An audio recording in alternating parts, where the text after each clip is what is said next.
Hey, I guess it's time for another VC video. So Jeff back again. Um, so got some revisits, and I've been picking up a lot of CDs in the last few weeks. CDs and albums actually. Did some trades, and I don't know, just didn't feel like buying music, so I've been buying a lot of music after a little hiatus. So yeah, I've been doing some purges and trades. So let's see what I got. Finally picked up this one. So I got Rashawn and Roland Kirk's Blackness. A lot of covers on this one. Ain't No Sunshine, What's Going On, Mercy Mercy Me, My Girl, etc. etc. Yeah. So the first half of the album's a lot of covers. Second half has some originals, some more covers. Lots of covers on this one. So of course, multi-instrumentalist. I guess he was kind of known for playing multiple instruments at once sometimes. So pretty solid album. A little more funky than some of his later stuff, which ran a little more avant-garde, I guess. But yeah, so it's a fun outing. Some jazz, funk, soul jazz. It's in that category there. Um, yeah, I wouldn't go way out of my way for this one, but it's a fun album if you like Roland Kirk there. Going on. Let's see. Happy to get this one. Captain Lockheed and the Starfighters. They actually had two copies of this, so I kind of went back and forth. They were both super clean. Yeah, I guess it was a UK pressing, and this is, I think, the first US pressing. UK pressing is like a gatefold, and it's got some, the letters are in metallic. I just went for this, little slightly cheaper American copy. It looked like it might have been slightly cleaner. The vinyl on this is like mint. The other one was quite clean too, but I just kind of gravitated towards this one. So, save $5. I just thought it looked like it was in better shape. And something beeping. I don't know what it is. But yeah, it's basically it's Hawkwind. So Robert Calvert, I think, wrote a lot of Hawkwind stuff, and he's featured on some of their albums, a lot of their seminal ones. Lemmy's on this. It's most, or if not all, of Hawkwind on here. It's got a bunch of kind of somewhat annoying skits kind of between the songs, but it's full on space rock. Quite good album, but I don't know. If I was gonna do it again, I might actually gravitate towards a CD just so I could skip the little skits between the stuff because the skits are pretty long. So Aaron, I guess it's kind of like they were selling fighters in Germany or something. I don't know what was going on, but anyway, it's worth a listen for sure. But yeah, so this guy, I'd give it a pretty solid I'll give it 4. I'm gonna knock off a bunch for all the skits. Because the skits take up about a third of the album. If not for that, it's pretty damn good. So it doesn't have the track listings on here, of course. So it's kind of proggy space rock. But yeah, if you like Hawkwind, you definitely like this. It's basically Hawkwind. And Lemmy's on it, man. Gotta like that. He's not doing vocals. I forget the titles. I was going to give you the song titles. It's too much work. They'll come back to me later. Anyway, this was kind of a semi-blind buy. I was thinking it was going to be a little more jazzy than it was. This is very avant-garde. So that's a K Salvador. Four impossible puns. The artwork on this is amazing, really. So everything on this is screen printed, so it's got like a kind of a 3D look to it if you look at it, including the back. Everything's screen printed, and it's gatefold. Everything again screen printed, and think about it. And they even did the labels and everything. Pretty amazing. This one definitely not for everyone. Yeah, I give it a very, very solid 4 4.5 maybe. We'll see on subsequent listens. It's definitely not an easy listen. If you like stuff like John Cage, you'd probably dig this. It's pretty out there. Um, Not quite, I wouldn't quite call it jazz, but it's very, very avant-garde instrumental stuff. But yeah, Sean, you might want to try streaming some of this. You'd probably like them. It kind of reminds me of Circle, Triangle, Square, Japanese avant-garde band. Reminds me a lot of them, which I just ordered their comp, so hopefully that gets here soon. But yeah, pretty impressive packaging on that Siva label, Shiva, I guess it's Shiva, S-I-V-A. So all the packaging is a lot of that silk screeny kind of stuff, and it's pretty amazing. So I might just pick up some more for the artwork, because I really dug that. Other stuff I picked up. This was a Richmond band. Remember seeing these guys a couple of times at least when I was a college student in Richmond. Yeah, that's pretty typical 90s Richmond there. In the fan for the guys in Richmond. This is jazz, but it's on the SST label. So, which I think is why they're on Discogs. The ratings are pretty abysmal, but I want to say the reason is it's on SST. it's on a hardcore label. It's 100% jazz. Really great mix on this. Like with headphones on, you kind of feel like you're really in it. Love this album. I think I had this on tape before, so I rebought it on CD, not a vinyl version. I'm not even sure they have any vinyl releases, but yeah, if you're a fan of like the UK jazz stuff or like Kamasi Washington and that sort of thing, like a little, probably more of the Shabaka Hutchings end of things, but yeah, it has a lot of that kind of UK jazz sound with a really heavy bass, but it doesn't have the hip hop drums because this is 90s. But yeah, great stuff. I want to pick up some of their other side projects or other projects. I remember seeing them, but I never picked up any of their singles, their other projects. But yeah, always liked them. And happy to have that in my collection. I'd give it a 4.5 personally. It's a lot of fun. This was a thrift pickup, best of U2 90 to 2000. Excellent comp. The first half is excellent. The second half, I think they're kind of getting up there. I don't know. They're not as interesting, closer you get to the 2000s. But I think what I'm going to do is I'm going to purge a lot of U2 just happen. You always just see it cheap. I don't know. I think we're going to start purging some of my later day U2 and just keep the early albums plus this and done. Because yeah, their albums are pretty inconsistent after the 80s.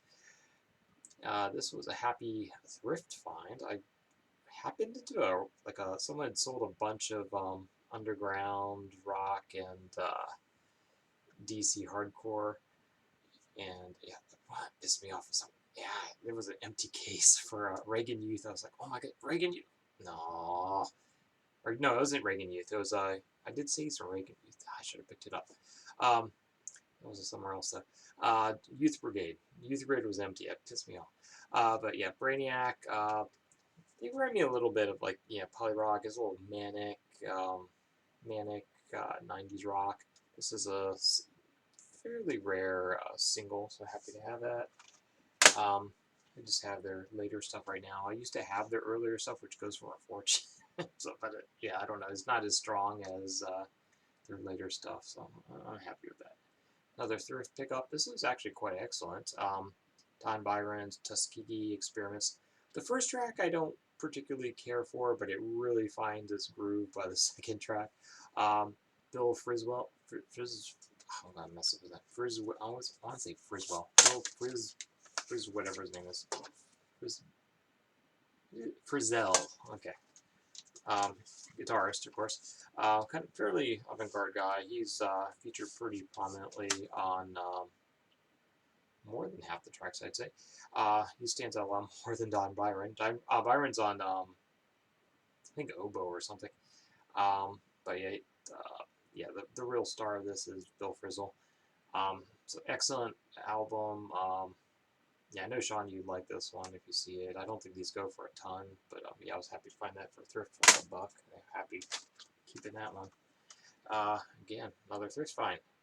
This was very high on my want list. Tuscadero, another DC band. They were on the Teen Beat label. They're very indicative of like the K-Rex sound. Like Teen Beat had a lot. I guess they did a lot of collabs with K-Rex or Kill Rock Stars. I think they had the same distributor or something. Um, but yeah, they were that kind of it's a girl fronted power poppy kind of sound. They um, like I got in trouble telling the people at Kill Rock Stars to check these guys out because they were like the cuter version of Bikini Kill. They got pissed. But these guys, they were literally like dressed up in like Hello Kitty clothes and stuff like that. They were really leaning into that. That's all I meant. But yeah. But yeah, so they kind of power pop. They kind of lean into the cutesy bit. But yeah, they named after the character from was it Happy Days? But yeah, I don't know. I have some like singles from them. I never had this album. It's available on vinyl too. I don't know if it's worth putting down on vinyl, but some people might like it. So, but yeah, they're worth a listen. Pretty solid four there. This one, I know I showed before. Screamers. This is the demo, 77 to 78, 5 all day long. Pretty crude recording because it's demos in this punk, and this is like what 77. Very crude recordings, but excellent, excellent New York punk. You know it. This was one from Sean, so thank you, Sean. This is Russian. Well, this guy calls it folk metal. I will go with that. So it's kind of like black metal. Oh God, see if I think there's a picture of these guys in there. Yeah, if you want to laugh, look these guys up on Discogs. But, well, that's not even. Yeah, this guy's one's even worse. If you can't make it out, they're wearing mail and armor. Discogs, they look like they belong in Renfest or something, Renaissance Festival.